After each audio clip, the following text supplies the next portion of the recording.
Important ఉంది, నాకు కూడా అవసరం ఈ రోజు డబ్బు. I also need money to live, I also need to have a luxurious life. But that is not the end of life. ఎక్కడైనా మీ కర్మ, మీ మనసు, మీ కాన్షియన్స్ ఏదైనా ఉందా లేదా మీ అందరికీ? కొంచెం ఆలోచించుకోండి. ప్రతిదీ GHMC corrupt, politicians corrupt, bureaucrats corrupt, IAS corrupt, IPS corrupt, supreme court corrupt, this corrupt. No one can deny this fact. We all know as Indians today why are lakhs of Indians leaving our country and going because of corruption. ఉండలేకపోతున్నాను ఇక్కడ, సరిగా roads లేదు. కానీ మనము tax కట్టేటప్పుడు కరెక్ట్గా టైంకి time నేను tax కట్టాలి. నెలకి నెల నేను జిఎస్టీ కట్టాలి, నెలకి నెల నేను కరెక్ట్గా నా అడ్వాన్స్ ప్రతి 3 monthsకి నేను నా అడ్వాన్స్ ట్యాక్స్ కట్టాలి.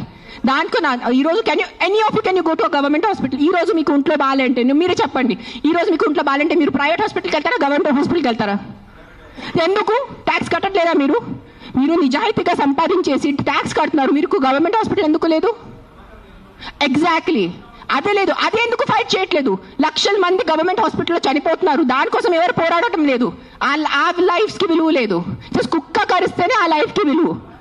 మీరు ఆలోచించుకోండి. This is all I'm saying why this press conference today is think once. ఒక్కసారి మీకు కొంచెం బుద్ధి, భయం, భక్తి ఏదైనా ఉంటే ఒక్కసారి ఆలోచించుకోండి. మీరు ఆ ఆలోచనతో మీకు ఏ ఆన్సర్ వస్తుంది అదే ఉంటుంది. కుక్కలు కరుస్తున్నాయి దాని మీద ఉట్టి ఫోకస్ చేయొద్దు. దానికి సొల్యూషన్ చూసుకోండి. ప్రాబ్లం అంటే not killing everyone. Then రేపిస్తున్నారు, దెన్ అందరు మనుషుల్ని, అందరు మగాల్ని ఎందుకు చంపట్లేదు? అందరు మగాల్ని రౌండప్ చేసుకుని ఎందుకు జైల్లో పెట్టట్లేదు? Why is the government not coming up with the law ki after 8 PM no man should be on the road?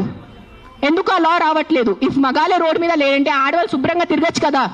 ఎవరు రేపు చేస్తారు ఆడవాళ్ళని? అది ఎందుకు మీకు ఆలోచన లేదు? మీ ఇంట్లో ఆడవాళ్ళు లేదా? మీ ఇంట్లో తల్లిలు, చెల్లిలు, అక్కలు ఎవరు లేరా మీ ఇంట్లో? వాళ్ళ సెక్యూరిటీ గురించి ఏంటి? మీరు పంపగలరా నైట్లో? మీరు ఒక్క మాట చెప్పండి, మీరు నైట్లో ఒక వీధిలో జస్ట్ అన్ని మగాలు ఉన్నాయి, తాగేసి మగాలు ఉన్నాయి, మీరు మీ ఇంటి ఆడవాళ్ళని పంపుతారు అక్కడ? పంపరు. ఎందుకు? బికాజ్ మీకు నమ్మకం లేదు వాళ్ళ మీద. సో మీ ఆడవాళ్ళ లైఫ్కి విలువ లేదా? అడ్డదిడ్డంగా ఆల్కహాల్ అమ్మేస్తారు, అడ్డదిడ్డంగా మందుల షాప్స్ పెడుతున్నారు. ఎక్కడ చూస్తే పెద్ద మందుల షాప్స్ ఉన్నాయి. So what about alcohol? What about the violence that comes from alcohol?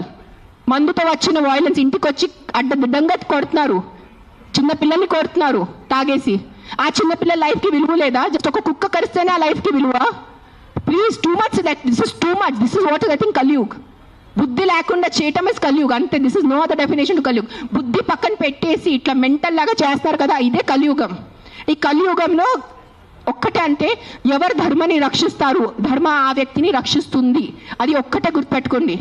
ధర్మో రక్షతి రక్షతః. అండ్ మీరు ఈరోజు మీ ధర్మంని చేయలేండి. నేను ఎందుకు ఈరోజు వచ్చాను? నాకు జ్వరం ఉంది, దగ్గు ఉంది, నిన్న